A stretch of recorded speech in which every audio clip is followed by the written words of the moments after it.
Hello, everyone. I am Ben Johnson, and this is the Perpetual Chess Podcast. Perpetual Chess is a weekly interview show where top chess players, authors, content creators, and accomplished amateurs discuss their careers and share stories and chess improvement tips. Perpetual Chess is a part of the Blue Wire Podcast Network, and we'd like to give special thanks to our presenting chess education sponsor, Chessable.com. For more information about the show, you can go to perpetualchesspod.com. But without further ado, let's get to the show. Hello, everyone, and welcome back to Perpetual Chess. We are joined this week by a chess escapee, although he hasn't escaped entirely. He is an international master and an author. He was a top British scholastic player. He's basically retired from OTB competitive chess, but he's gone on to lots of success outside of the chess world. And unlike a lot of chess competitive retirees, he's still very active, posting a lot of puzzles on chess Twitter, playing a lot of blitz and all that stuff. And I had a feeling he'd have some fun stories outside of chess. He has a BS in computer science. He's been an active investor in small biotech companies and is currently the CEO of biotech startup Therapeutics. So without further ado, let's welcome to the show International Master Ali Mortazavi. Ali, welcome. Thank you, Ben. That's a very nice introduction, the nicest I've ever had. Oh, wow. I'm honored. But yeah, I've wanted to talk to you for a long time just because I see everything that you post. I know I get the sense you're friendly with people like, or maybe enemies, we'll find out, Lawrence Trent and Peter Spidler and people like that. So I've often just wanted to hear your chess story. And then more recently, Ali, I'm reading Michael Adams' dad's books as I messaged you because I'll be interviewing him shortly. And your name came up a couple times and that sort of rejiggered my interest. So out of curiosity, Ali, let's hear your chess story. You were a strong young player. What was your introduction to chess, Ali? Yeah, I was thinking about that before the interview. I think I started playing chess when I was probably like 7 years old or something, and then my family and I came over after the Iranian Revolution, let's say, I don't know, 1981 or something like that. And I don't really remember why I played in a chess tournament. I think, I just played in a chess tournament. I didn't actually speak any English. So I was probably, 10, 11 years old. And somehow I remember actually winning it with 11 out of 11. I was a bit bemused, really, to be honest. So, and actually, so in 1981, that's very odd you mentioned Michael Adams, because I actually played in the British Under-11 Championships, and I played Michael Adams in the last round. And I actually, to this day, have the game, and I sent it to him a few years back. So actually quite a good game, really, to be honest. That was a draw. But I didn't really I can't really remember becoming a good chess player, if you see what I mean. Well, but if you're getting 11 out of 11 straight away, is that because you were like getting some instruction, or do you think you just had some talent? What's the story there, Ali? No, that's what I mean. I've never played a chess tournament before. So like in the space of 6 months, maybe even less, I was playing in the British Under-11 Championships. I mean, that's no great feat, but I think I came third and drew with Michael Adams in the last round. Actually, I was a piece up and should have won. I would have come second. So this is what I mean. It's kind of just happened pretty quickly, and there was no sort of tuition in between or even practice, to be honest. And I don't even remember liking chess that much, but sort of somehow, by an unfathomable reason, reasonably good at it. There's a lot of struggling amateurs listening, like shaking their fist at you now, Ali. Yeah, I can imagine. But trust me, the journey gets even more difficult, so it's no bed of roses. But yeah, I mean, that's kind of my earliest memory of playing in the UK. And then obviously after that, British Under-11 Championships, I think I played a lot more. And, then I did I did play a lot and practice a lot, just playing tournaments, to be honest. And did you ever end up, you mentioned that you didn't have much in the way of instruction early on. Did you ever end up getting a coach, or were you pretty much self-taught?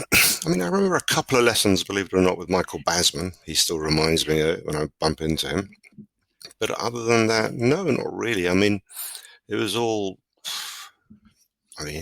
maybe like chess wasn't really taken seriously, not by my parents. I don't remember my parents ever watching me play chess. I just went off the chess tournaments, even from a very young age. The idea of, I don't know, when I was 12, the idea of me letting my 12-year-old kids go on the train on their own to Portsmouth to play chess and no mobile phones is like a nightmare. But somehow I just did, and I just used to go off on my own, and I just used to play tournaments on my own and come back. And sometimes, they weren't always junior tournaments either. They were sort of adult tournaments. So I would say vast majority, not even self-taught, just playing. Yeah, it's interesting how, as a fellow dad, as you allude to, like I used to traipse all over Philadelphia without a cell phone, taking public transportation. Yeah. And now even with cell phones, as parents, we feel like we can't just send our kids off somewhere. It's strange how things have changed. I wouldn't even let them go with 3 mobile phones. But yeah, I mean, I've been to every small town, city, everywhere in the UK from a very young age. Yeah, and then you had enough success where you're going to like World Youth Championships in Puerto Rico. You had mentioned to me that you played in that, and I tried to get some info on it online. It's pretty sparse, but my understanding was it was the first one. Is that correct? I don't think it was the first one. I think it was a regular tournament. Actually, I couldn't find it either. I remember looking a few years ago, but it was a pretty big event. I mean, there was some, very, very good players. Like, so I played in the under-18s. This was in 1988, so maybe I was 17. I think the winner of that event was Vladimir Akopian, who went on, I think, to become some sort of FIDE world champion. I think I came 5th or 6th. Ilya Gurevich was 2nd or something like that. But, in the under-16s and under-14s were Kramnik, Topolov. So it was a proper sort of festival. Yeah, you could say so. And, even then it was a bit of a strange event. Puerto Rico's quite far away. Yeah. And I think it was 3 weeks. Again, I didn't speak to my parents or call them. So you went on your own? Yeah. Amazing. Actually, Matthew Sadler went with us. I remember that. Oh, wow. Shout out to Matthew. Yeah, he played I can't remember how much younger than me he is. But it was a British contingent. But yeah, we were kind of on our own, and, a lot of things. And someone like Matthew, a lot of chess players are in awe of him because he seems to accomplish more than we do in a shorter period of time. What were your chess experiences at an early age? Were you did you know that he was going to be a star? Yeah. I mean, Matthew was just, you could tell who. I mean, probably in my age closest, I mean, he's younger than me, was age closest, competitor in inverted commas was Michael Adams, people like that. But yeah, you could tell immediately who was going to be really good and not. And almost always they became IMs or GMs. Well, in the case of Michael Adams, he became everything. But yeah, it was a strange time. I mean, British chess players almost prided themselves on doing no work whatsoever. Actually, even slightly older people who are friends of mine, obviously very good friends of mine, David Norwood, even Julian Hodgson, we really just did nothing. We just played a lot, and we played blitz a lot, and we didn't really learn any opening theory or any sort of classical chess concepts. I mean, maybe they were doing it without telling me, but I didn't anyway. Very, very, very little. It was almost like a sort of badge of honor that we could play, very, very good players and Russian players without actually doing any work at all. And they were obviously very, very kind of classically trained almost. But no one ever pulled you aside as a young player and said, Ali, you're representing Great Britain. You're not allowed to study. No one did that. But then again, no one really. It's just you kind of left to your own devices and kind of made things up as you sort of went along, to be honest. But I mean, we're pretty good. That kind of generation of people. I mean, I would say obviously people like Michael Adams, Matthew Sadler, like a proper cut above. But I would say, that whole, let's say, 5-year generation, how old am I, 45 or something, 45 to 51-year-olds, genuine raw talent more than anything else. Much more than anything else. Yeah. Again, in reading Michael Adams' dad's books, which are a fun little stroll through British chess history in particular. But yeah, that's sort of the impression I get. I mean, it's a lot of tournaments. They had a packed schedule, but you don't read that much about him getting coached and stuff. And actually, Ali, we have We have a question from a supporter of the podcast, Shubham Kumthakar, related to Michael Adams, and he just mentions, what were your learnings from your multiple encounters against the living legend Michael Adams? Were you able to use these lessons in later games? Actually, strangely, I had a very good record against him. It's just one of those sort of things that, a bit like boxing, actually. You know, certain players' styles clash, and I could create enough chaos on the board against him. And, you know, he's such an unbelievable kind of classic positional chess player.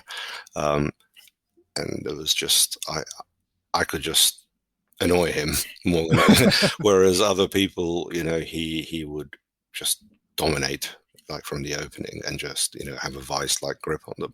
But, you know, conversely, I also had other opponents who were I just had no chance against. They just used to kill me. But he was and is a completely, you know, unique chess talent, a unique innate chess talent. So, and that struck you early on? Oh God, yeah. I mean, it's just his sense of, well, I mean, as opposed, there's lots of good chess players with different styles, but him in particular, for someone like me, you know, like he can control a chess position with infinite precision forever, it seems, and he would just beat people, or they would just beat themselves because he just had that knack. And for me, it was always something I just to this day actually can't do. It's just like I try, but it just always gets out of hand, if you like. So you're like a tactical. You're like you take people to a deep dark forest, basically, in your game. Well, actually, sometimes I don't mean to, but actually, to be honest, when I think became an IM, there was a period where my first IM norm was when I was 17. Actually, I played Michael Adams in that tournament and lost, and I played Viswanathan Anand in that tournament and drew. Wow. But then it took me, 7 years, which really I thought I was going to be an IM within maybe 6 months. In my next tournament, I thought I was going to get an IM norm. But it just, I don't know, something, I kind of hit a wall or something. Well, lots of things happened. But a kind of decent improvement came when I actually became an IM, is when I just made a sort of mental decision just to like try it like him, slow down and just let opponents beat themselves, weaker opponents than me.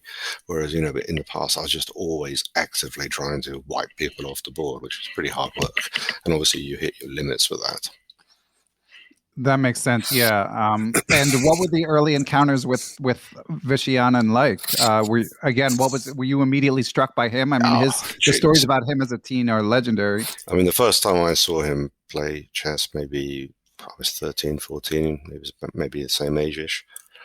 He just unbelievable talent. He would turn up, he would spend 5 minutes in like 5-hour games and just smash every Russian grandmaster off the board. Huh. He was, again, like, you know, you always can tell the levels difference. You know, he's a cut above. And were you doing postmortems typically when you play these other young talents, Ali? Oh, yeah. I mean, it was rude not to. I don't think I've ever not done a postmortem, even if I've lost horribly. It's like kind of one of those not done things, if you like. Right. Even if you lose, you know, you just take it on the chin and you go and look at the game, and, you know, there was no tantrums or anything like that. I mean, that was part of, I think, being a good chess player is about dusting yourself down and saying, oh, well, things happen. Maybe in life in general. Yeah. I mean, we'll talk more about your business career later, but do you think that like that ability, that experience you just described, did that help you business-wise? I'm not very good at it. So you had me fooled. Well, again, it's all the question of levels. I mean, maybe I am quite good at it, but as you get better and better at chess, like that kind of patience and being able to sort of recover from bad losses are like incredibly important, and the better players just do better at it. Or even during a game when you've got a really good position or even a winning position and suddenly you mess it up, the ability to be able to recalibrate and just go, okay, look, I'm going to start again, something I was very bad at. Very much a kind of momentum chess player. Maybe in life too. So high highs and low lows. Well, just setbacks were just hard to sort of recalibrate. Whereas when things went well, then I was kind of pretty good then. Yeah, and I had some more questions about your young travels. Like again, I looked you up in ChessBase, and you went to the World Open in 1989, so you would have been 18, I believe. Yeah. I mean, that's a big trip. Was that another one you went without family? Yeah, I went with three of my very good friends who I think 2 IMs now and 1 GM.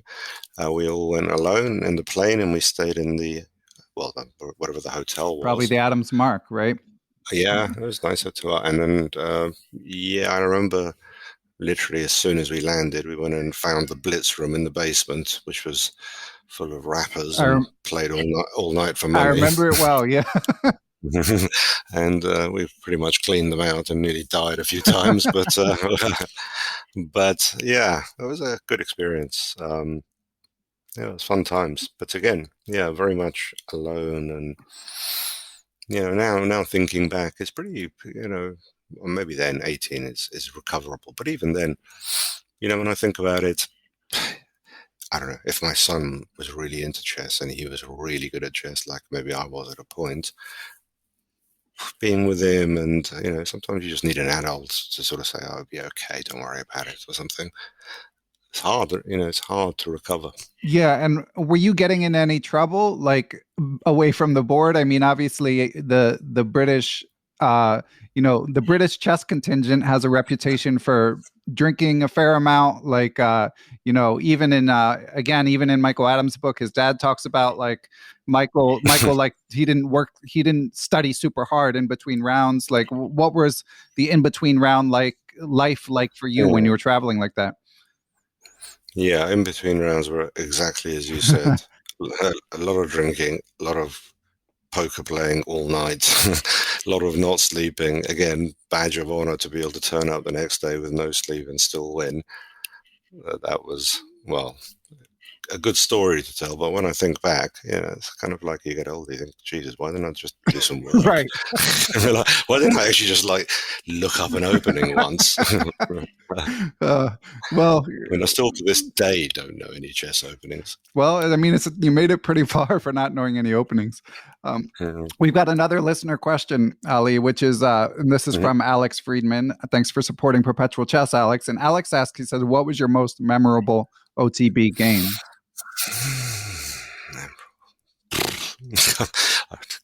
Well, I mean, I haven't played for so long, and it's funny. So, like, I played in the World Under 18 in 1988 or whatever, 89, something like that. I became an IM at 94, but I went to university for 3 years. So, actually, I think I played chess as a junior solidly up to the age of 17, let's say, maybe. And then there was a break. Then I played for a year and became an IM. And then I just didn't really play at all. Maybe I've played 10 rated games, and even they were pretty ridiculous. So actually, sometimes I wonder, compared to other people, I just hardly played chess when you actually think about it. In the sort of, I don't actually have that many rated full classical games.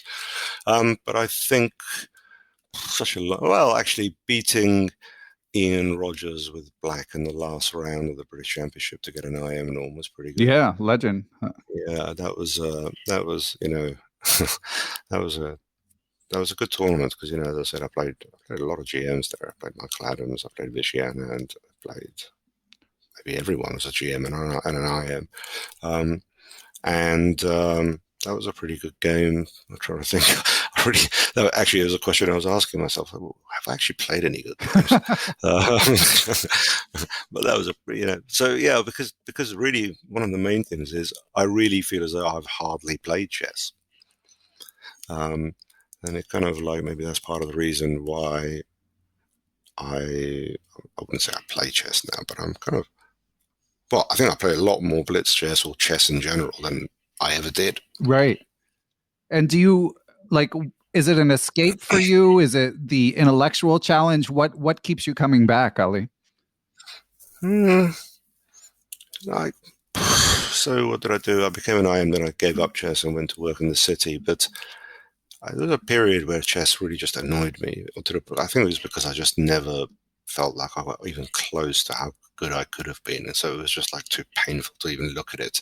So for years, maybe 10 years more, from the age of 23 to whatever, 35, I had 3 kids. And I would almost never look. I wouldn't be able to tell you what happened in the World Championships or any games. I mean, now I can sort of see them happening. But at the time, I never looked at anything. And then maybe at the age of, I don't know, 37-ish, maybe there was a London Chess Classic in London around the corner from my house, and I went. And then it was like, well, chess is actually quite fun compared to real life. It was just, I was just taking it too seriously. And then, but the kind of horse had bolted. I could never really play professional chess or even, proper classical chess. So I just had to kind of play blitz chess. But I just began to sort of not take it so seriously and just enjoy it for what it is. And Ali, I mean, it seems like you've been reasonably successful in your professional life. Now that you have this rekindled interest, do you contemplate like early retirement and more competitive chess, or do you like having it as a sideline? The problem with classical chess is, I think my personality is not suited to it. It takes too long.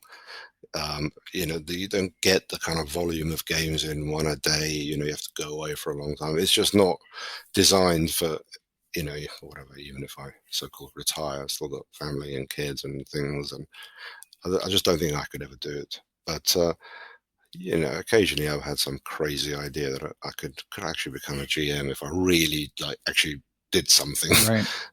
And I think the answer is yes, but maybe the answer is actually just no, because ultimately it's about, part of it is actually having to do that, play one a game a day, et cetera, et cetera. Yeah, Noel Studer, I don't know if you saw this tweet the other day, Grandmaster with a great blog. He's been on the podcast. He tweeted 95% of IMs can make GM.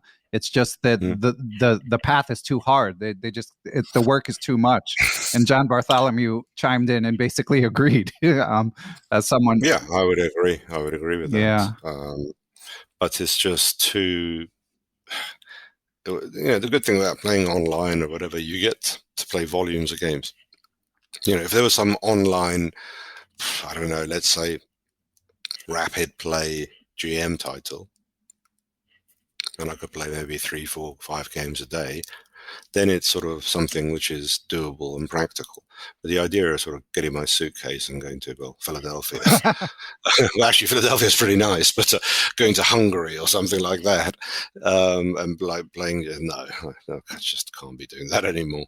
But actually, weirdly, even though I haven't played chess, I'm definitely a much, much better chess player than even at my supposed peak rating. So why do you think that is? I feel as though it is. Yeah, I think it's maybe pretty normal, but maybe, I don't know. It's a kind of like, I can see so much more, and I can analyze with other people and look at positions, and I've got pretty good handle on all chess positions, even compared to the computer. I sometimes surprise myself, but it's kind of like, I don't know, maybe it's just without the pressure, it's easier. But I feel as though like I don't know how I got to whatever level I got to before, because I felt like I was rubbish. When I look at my old games, even from a long time ago, they look so pathetic. Now, you mentioned computers, Ali. In your CV on your company's website, it mentioned that you were kind of like a pioneer in the chess computer space. So what did you do? Well, I mean, I did a computer science degree, so that was pretty hardcore programming. Actually, my project, which was a big programming project, was actually writing a chess database, like ChessBase from scratch, which in those days, it really was from scratch. Like you literally had to program the menus, even file, new, open, and even the chess pieces I remember were there were no libraries of anything. You didn't just sort of drag and drop something and program it. Every last inch had to be programmed, and then the hard bit came, which is the actual database at the back and search functions and whatever. I can't remember what year it was. Maybe it was a year after I worked for Intel as a consultant who was sponsoring chess. Actually, I remember setting up I think it was with ICC, the world's first simultaneous display. So Kasparov came to their offices in Munich, and I set up all the computers and all the connections, and he played like a sort of simultaneous display, which sounds ridiculously simple now. But in those days, he was cutting out the whole time. He was losing his temper. It really wasn't much fun at all. But that was actually quite a lot of work, to kind of get that sort of going. But yeah, I mean, it's just that I was doing kind of a lot of, in those days, it's a kind of weird concept that the oldest game in the world, chess, even in 1991, we were using, or we had access to databases. Okay, and the engines were pretty crappy, but still, like, it was a sort of template for the world now. Well, actually, even the business that I'm in now, kind of people talk about big data and machine learning algorithms, and okay, there weren't machine learning algorithms, but chess in 1991 was a prototype of the future, and we were trying to program databases and extract games and blah blah blah and find things, patterns. And did you have a sense that the world was moving in that direction, or did you study computer science just out of personal interest? I studied, you're not going to believe me, I wasn't actually going to go to university. I didn't actually get it. I didn't even apply. And then I was walking past one, and I remember thinking, oh, my dad's not very happy with me. And I remember I'd never even seen a computer, literally. Early days of PCs. So I remember walking into this university to the reception and saying, I'd like to do a computer science course. And the kind of woman looked at me as if I was insane. But she pointed me to the head of department. It's actually a true story. She said, up there, turn right, or whatever. So I went there, up there, turn right. I knocked on this guy's door. I don't know how. I sat down, he asked me a few questions, and he said, oh, all right, come along. So I came along the next 2 weeks or whatever, and I basically enrolled for the course. And literally, I didn't even know what a computer was.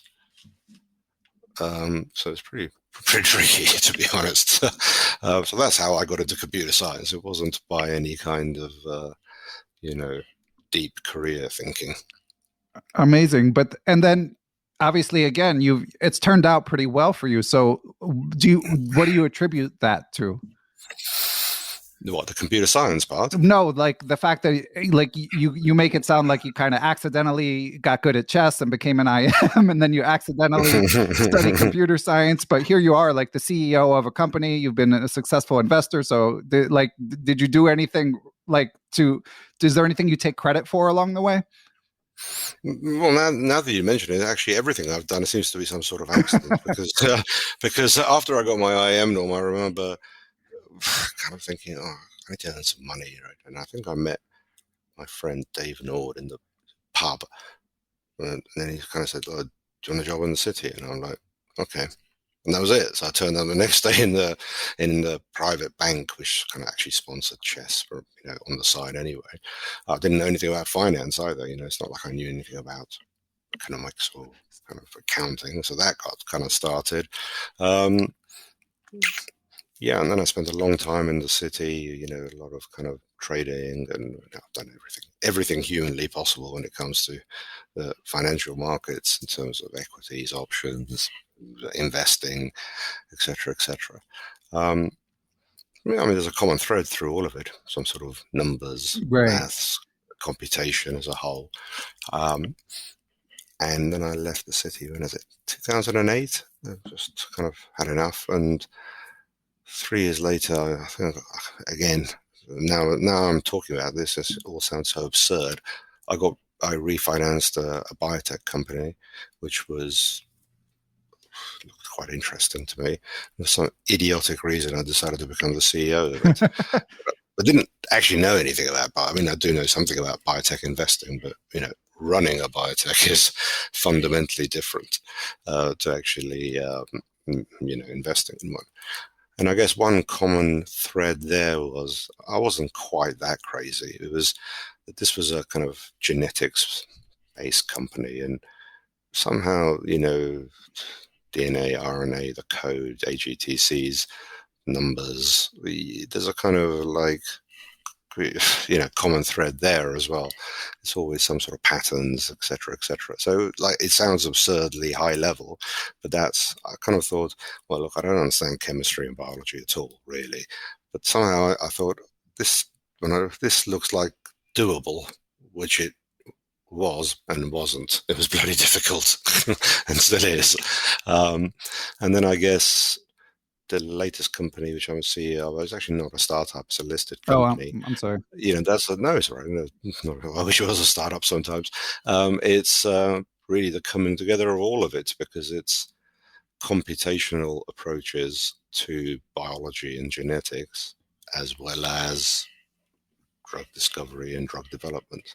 And actually the computation part, when we say computational biology, it's kind of not, I wouldn't say exactly the same, but there's a really kind of a commonality between chess and chess engines and databases again. So, what we try and do at eTherapeutics is we try and model a biological function in a computer. And a biological function, I'm not going to go into the detail of it, but in effect is like trying to is like a chessboard. So it's just a very complicated chessboard. And we're trying to have algorithms which can work out what's going on within this biological functional chessboard, in order to be able to sort of make drugs, and genetics and sort of is at the core of it, if you like. So, maybe by some accident, everything's sort of, I don't know, congregated around something. Huh. And I wanted to circle back, Ali. You mentioned David Norwood. For listeners who aren't familiar, kind of legendary British GM who's been quite successful in financial markets in his own right. Actually, listeners who heard my interview with Joel Benjamin and Harold Scott about winning the World Open, there's a funny story that we shared about David Norwood having a lot of drinks during a World Open game. But that sounds familiar. So Ali, you mentioned that he's the one that mentioned a job in financial markets. So does that mean that like chess kind of got your foot in the door? Was it because of your chess connection that you were able to set on this path that you just described? Yeah, probably. I mean, look, David Norwood is maybe my best friend. I do a lot of business. He's a shareholder in my company, but we've done huge amounts of ventures together. So I've known him since I was 12 years old, when I first met him. The chess got me through the door because it gave the false impression somehow that I was clever and good at maths, which is actually, none of them are actually that true at all. I'm actually not good at maths. But it's an impression that persists to this day. It's a good impression. Yeah, I do a good impression of it, that's for sure. But there are certain skills that chess players do have, which I think are very important in almost any business life. Probably one of them is what I described before is, okay, so I wasn't so good at sort of dusting myself down after a loss, or, but what I realized is when I joined the city and finance, you would have thought that those guys are sort of real hard and, they really kind of know what they're doing. They're pretty soft compared to chess players. Like chess players, they don't realize it, but it's hard to play a game. When you think about a game of chess, every single move is a decision. And it doesn't matter how good or bad you are, it's a critical decision for that game. Right? And the better and better you get at chess, the more acute those decisions get. And it becomes such a fine line. And even if you're playing blitz chess, you're making a decision constantly. I mean, how many bullet games have I played? Like hundreds of thousands of 3-minute games.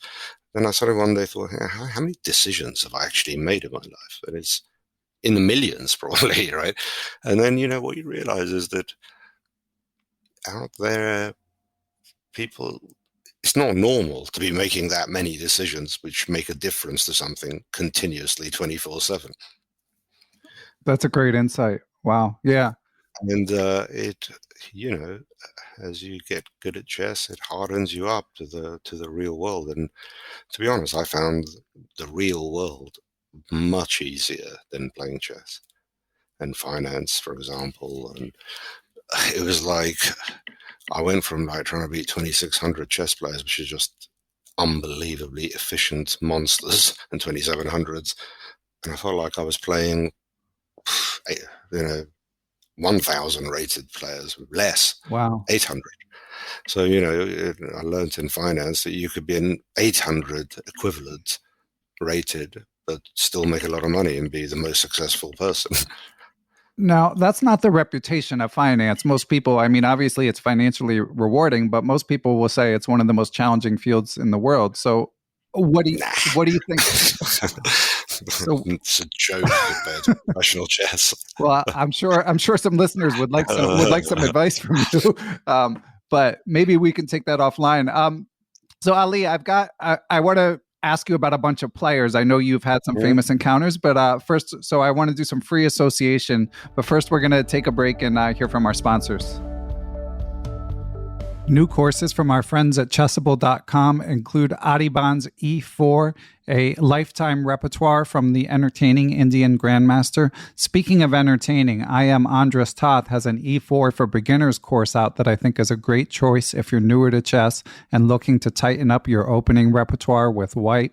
Grandmaster Simon Williams, the Ginger GM, is out with a video version of the classic book, The Life and Games of Mikhail Tal. That's coming in April. So there's lots of good stuff. And of course, whatever you get from Chessable, it includes their proprietary Move Trainer technology, which utilizes spaced repetition to make sure you remember the patterns that you learn. So be sure to go to Chessable.com and check out their full library of courses that are available both for free and for purchase. And we are back. And again, in my intrepid internet research, I see people that Ali has played, people that he's encountered. So I'm going to just throw some names at him and see what he thinks of. So let's start with Fabiano Caruana, Ali. What do I think of him? What? Just tell me what comes to mind. Fabiano Caruana, he's got one of the most unusual styles of chess. Most chess players, I can work out their styles, what they like, what they don't like. But he's just very unusual in that he's not amazing at any one thing, but he's just very, very, very good, stroke brilliant at everything. Almost just very computer-like. It's very hard to work out, an adjective for him. Is he an attacking chess player? Is he, I think you could bucket Michael Adams, for example, quite easily. Kasparov, easily. Karpov, etc. But he's a kind of very unusual in that respect. Yeah, what comes to mind for me are amazing opening preparation and great calculation ability. But I agree, he's not as easily categorized as some of the other elite players. So maybe that's it, actually. His amazing calculation abilities. He's very impartial to the position. Yeah. It's just, he just calculates it. He doesn't really feel it, maybe. Yeah, that could be. And you played in both OTB and Bullet OTB, right? I have. I had a Mr. One Move win against him OTB, which was a bit annoying. Wow. Oh, I should have looked at the game closer. It was actually a very, as usual, complete chaos. But I remember literally blundering on move 6, the pawn. One of those totally embarrassing, ridiculous opening traps, which I just never even thought about. Even though I've played the opening about 1 million times, I just forgot about it. And then I kind of I remember thinking, oh well, let's just pretend I sacrificed it, and then I just carried on, and it just got completely crazy. And then, not to be, he was world number 1 then at Rapid. That's amazing. So this is the classical game you basically spot? No, this is a Rapid game in London, 2014. Yeah. Okay. And then you played some friendly Bullet with him as well, right? Yeah, but Bullet is just Bullet. I mean, over the board Bullet is so different to internet Bullet. The pre-moving completely changes everything. Over the board Bullet, in my day when I was really young, I could move pieces fast. Actually, moving a piece fast and pressing the clock is a big skill in of itself. Yeah, and keeping the pieces from falling over and all that stuff. Yeah. I remember playing a Yugoslav guy once, and he would, I don't know how he did it, he'd move and be able to press the clock with his elbow, in milliseconds. Like, Jesus, how did you do that? And he was unbeatable. I can't remember his name. Yeah, there's some wizards out there. All right, next name for you, Ali. Founder of DeepMind / creator of AlphaZero, Demis Hassabis. Oh, Demis. Long history with Demis. I mean, obviously Demis has made some profound, I don't know, technologies, really game-changing, things that people couldn't do in a million lifetimes. And he's a very good friend of mine. We socialize together. We argue together. He always claiming he always says that if he had time to play chess, he'd be better than me. The classic chess player's argument. Yeah, and I always say to him that if he lived a million years and practiced, he'd never be better than me. And then we always end up having a huge row, and then we don't. But yeah, I see quite a lot of Demis. Haven't for a few months, but yeah, we always have a good time with our friends together. Always play chess. That's great. So when you two get together, it's sort of in your social circles, are there any other chess players that are typically there? Yeah, I mean, Lawrence Trent is always there. I mean, even during lockdown, we were playing some friendly poker games with Magnus. You're stepping on all my questions, Ali. With Peter Svidler. Yeah, I mean, any number of people could be there. And is this in person? Yeah, a lot of it is in person. Can we come around to my house, or quite a lot of times at my house recently, actually. And there's always some game going on of some variety. Maybe not so much chess, but other games. Actually, I think Demis in particular loves every game. Like, he's just obsessed with it. Literally the games that he plays. I don't even know how he has the time. And he's always bringing with a couple of other friends some weird board games, and they're always like playing some variant of some game, and I'm just like, look, I'm just a vanilla kind of chess, no limit hold'em guy. Right. I actually don't like variants. I find even chess, I really don't like that fish around. It's not that I don't like it, I just can't. It annoys me that the pieces are in the wrong squares. despite your not knowing any openings.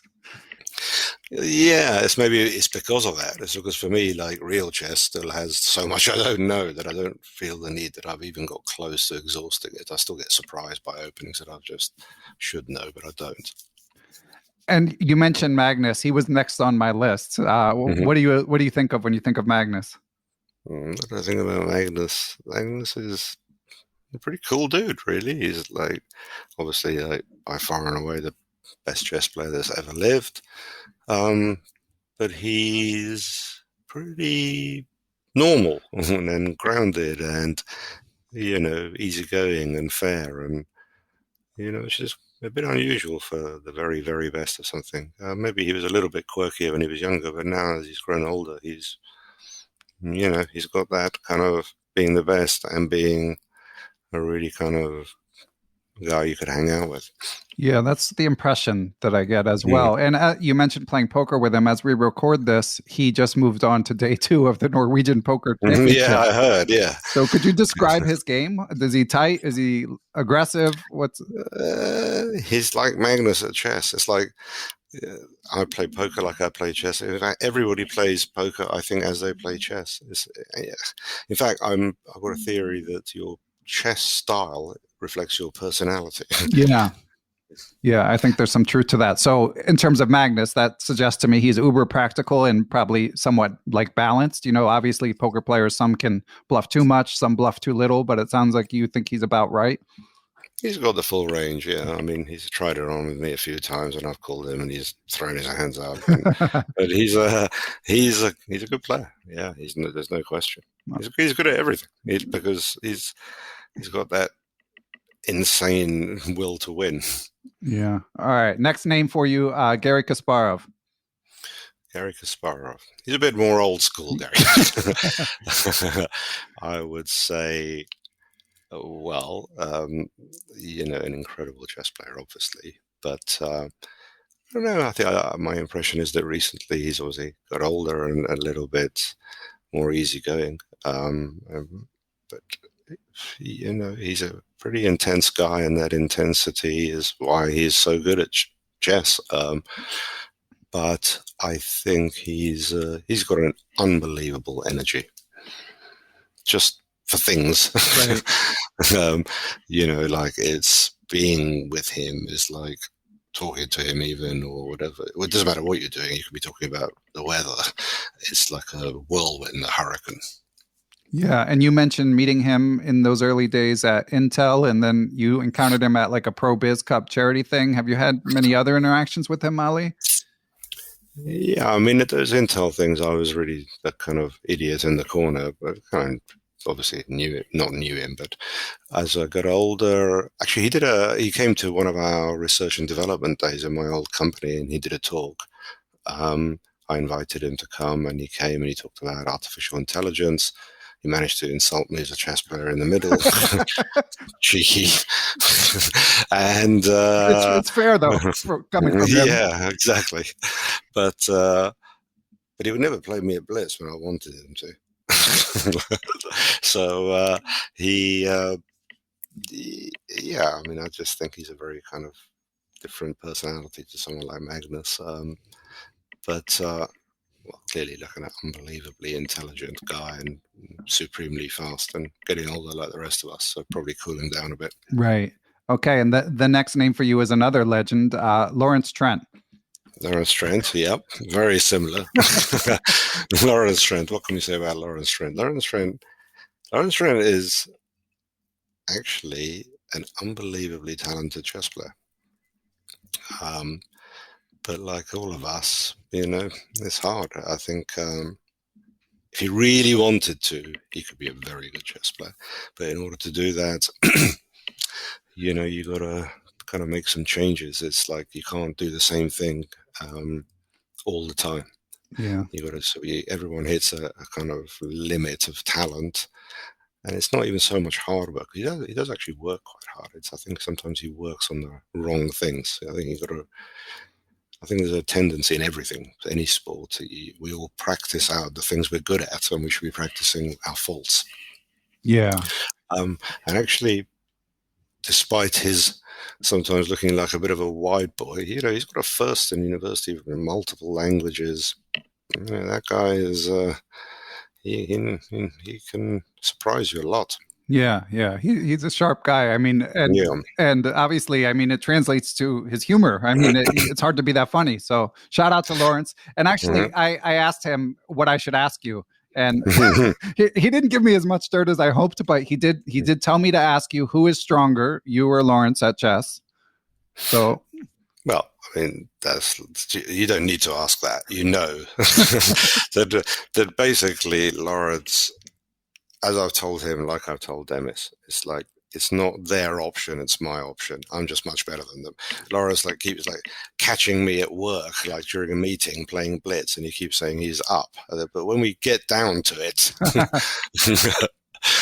no, he's pretty good. Okay, he's a better chess player than me. If I was really honest. If I'm being really honest, is he a better chess player than me? No. Yeah, this is recorded and shared after all. We can't have that on the record. And the other thing he told me to ask you about, and I have no knowledge other than these two words, are the chocolate. That's just the ridiculous opening I made up, which is 1b3, no bishop b2, but the second move is h4. Oh, interesting.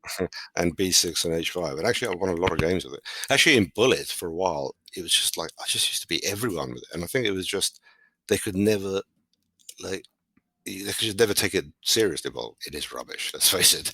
But also, it just throws people. I played a lot of games with a chocolate. It's a good opening. Okay. I thought it was going to be some insane story, but I'll take it. There's no sex, drugs, and rock and roll with a chocolate, I'm afraid. It's just a chess opening, after all.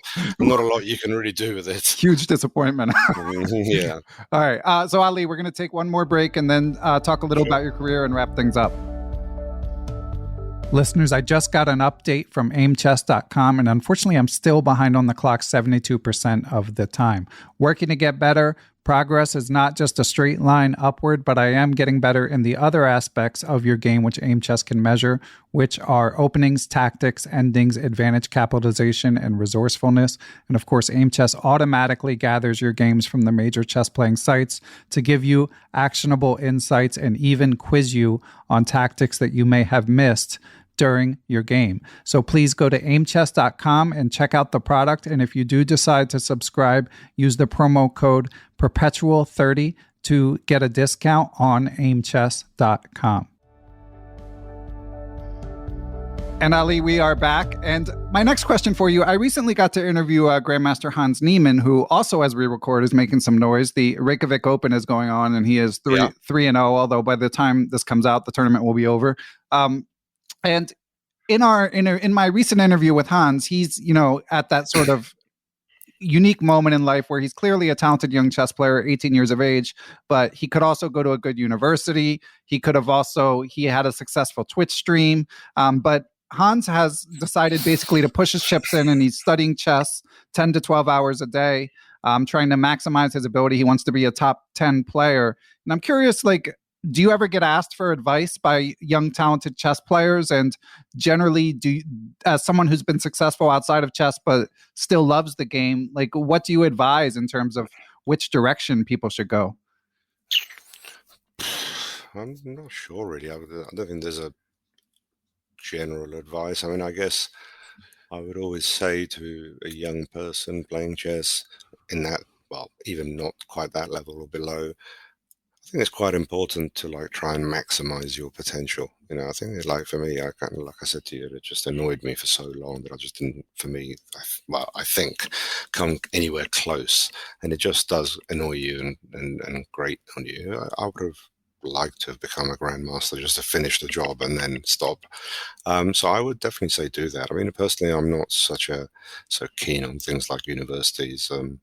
Even for my own kids, even though they all go to one, and actually they're doing masters and all that, PhDs, other kind of further courses. I think we live in a world where there's so much you can learn, and maybe even narrowing too much unless you want to become a doctor or something very specific. I don't think there's any need for it. But maybe I'm just being biased with my own experience because I've just done too many different things.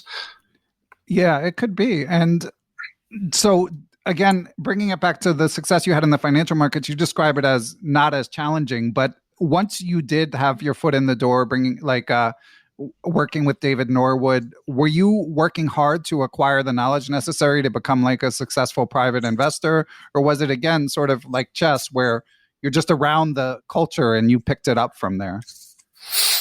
A lot of practical, let's say, trading on the job and learning on the job. But probably I actually worked a lot harder in finance than I did in chess.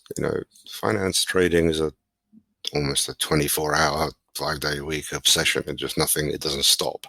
And there's always something happening. It's impossible for something not to be happening. So, I kind of lived a life where, there's no sort of dull days. Just there's constantly some company somewhere, some investment, something in the market, some crazy stuff always kind of going on. So I think I probably did work harder, but still, even that, I mean, to this day, there's big holes probably in my knowledge in classic finance. But I kind of got a good grip of what risk means. Interesting. And we're going to bring it back to chess in a minute, but just out of curiosity, so did you have a sort of investment or trading style? Was it based on valuation, based on macro considerations, based on a company? I mean, I would say I prefer company fundamentals, really, single company investing, trading, because I think there you can really have a huge advantage. Because they're just less efficient, less people know about them. What looks like a kind of pretty boring, benign mini breakthrough can be a massive breakthrough, and it just takes longer for the rest of the markets to work out. Whereas if I have traded very large stocks a lot. It's a pretty efficient market. You've got a kind of, maybe it's just too difficult. So yeah, I prefer kind of smaller companies, companies that you can really spot, get a major edge by saying, look, I think this is something that's going to be very big potentially. Gotcha. And what was your best investment? My best investment? Oh, I don't know, maybe the last two companies I've run, the Silence Therapeutics. I think it went from 5p cents, if you want, to 600. Wow. And this one from 3 to 25, 26. I mean, there have been quite a few of those. There have been some gigantic blow-ups as well. It's just it's inevitable. But in the main, I can't complain too much. I've seen probably 5 or 6 enormous market crashes where, you could have been completely wiped out, and I'm still standing. So maybe I even made good profits in those years. Impressive. And Ali, as a sort of student of markets and market cycles, I mean, here as we record this, chess is, and to my mind, basically as popular as it's ever been. How do you assess this chess boom? Do you think it's going to last? I think it looks like it's tapering off. Too much kind of volume of videos and openings, but I think it's found a new level of interest, if you like. But yeah, there's a little bit of worry that people get bored of it, especially after lockdown. I mean, I think one of the issues with chess is that I think new people coming into it are kind of thinking they can almost control it by learning openings, and just openings themselves will do it. And actually, you kind of need to know how to play chess. It's a bit of a problem. Yeah, it's kind of the opposite, if anything. Yeah, and ultimately, openings don't matter so much at all, is the honest answer. I mean, they do at the very top level, but for virtually everybody, if you're spending too much time on openings, if you want to get better at chess, I think that's the wrong thing to do. Yeah, for the majority of people, I definitely agree. It's not that you should ignore them entirely, but no. But and if you decided you were going to make GM, Ali, I know you already said you're not gonna start playing first Saturdays in Hungary, but yeah, but you never know. But what would you need to do chess wise? What kind of work would you put in? God, where do we start? I'll do some openings.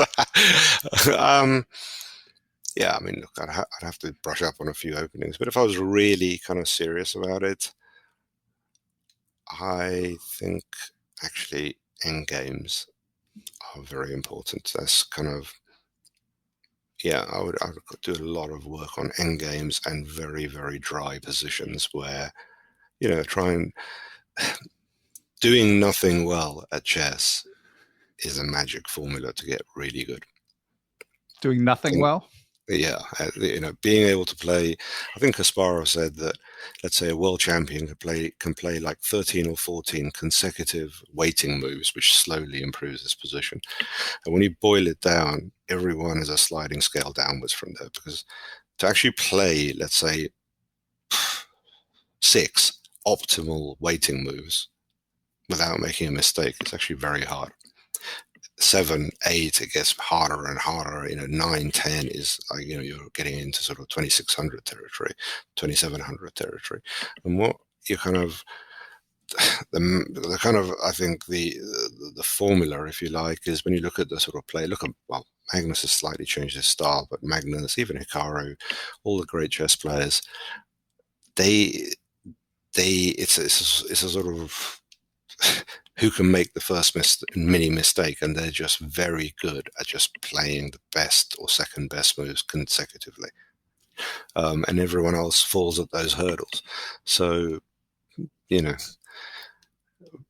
playing beautiful chess is very different to kind of being patient and letting your opponent make a mistake. It's all about pressure, really. Yeah, well said. It's and do you have any favorite, did you read a lot of chess books? Do you have any favorites? I've never read a chess book. I had a feeling you were going to say that. I've basically, when I was younger, I used to have a few chess books lying around, and I randomly opened them at certain positions. and just look at the diagrams. And actually, probably like the book that made me improve the most was like a really big encyclopedia of chess combinations. Now you can Yeah, that's a classic. But I used to just like literally, I don't think I ever went from like the first one to the last one, but probably over a period of 3 years, I probably did all of them somehow. And I literally did all of them, and I knew all of them, and I was very fast at combinations. In terms of chess books, though, the idea, I don't think I've even got a chessboard. I've never sat in front of a chessboard with a book, ever, ever. So, yeah, I think if I was going to get better, that kind of combinations, I wouldn't do so many combinations because that's probably what I'm good at. But, there's Encyclopedia of Endgames, for example. I think those I would try and get as good at that. I remember Julian Hodgson once saying to me that he became 2600 by basically becoming really good at king and pawn endings, which you would have thought is like, well, how many king and pawn endings do you get, Julian? Not that many. But then endgames in general is just, especially, as I said, you're not going to be able to wipe most good chess players off the board. Inevitably, you'll end up in some sort of middle endgame. And it's the sort of bit that people just don't pay much attention to, but a lot of points are won there. Yeah, it's a good point. All right, Ali. Well, this has been amazing. I mean, my last question is just to make sure I didn't miss anything. Like when you reflect on the experiences you've had both competitively and also sort of socially in your life around chess, which obviously is not your whole life, but do you have any favorite memories or stories that we haven't touched upon? Yeah. That can be shared. Let me think. I think one of my favorites is the 1 minute game I played on Zoom with Magnus and everyone watching it, and with Demis and with Lawrence Trent, where we sort of had a side bet, let's say, and I was just so lost. You'll probably find it on Twitter. And Lawrence played this move, bishop d2, and just like it was basically mate in two. It was like he just was so winning. He had probably had about 10 different mates. So he played this move, bishop d2, and obviously just resigned after I did it. So to this day, I still call him now bishop d2. So I don't actually call him Lawrence. In my phone, it's bishop d2 when it takes me. That's awesome. Shout out again to bishop d2. I love it. Yeah.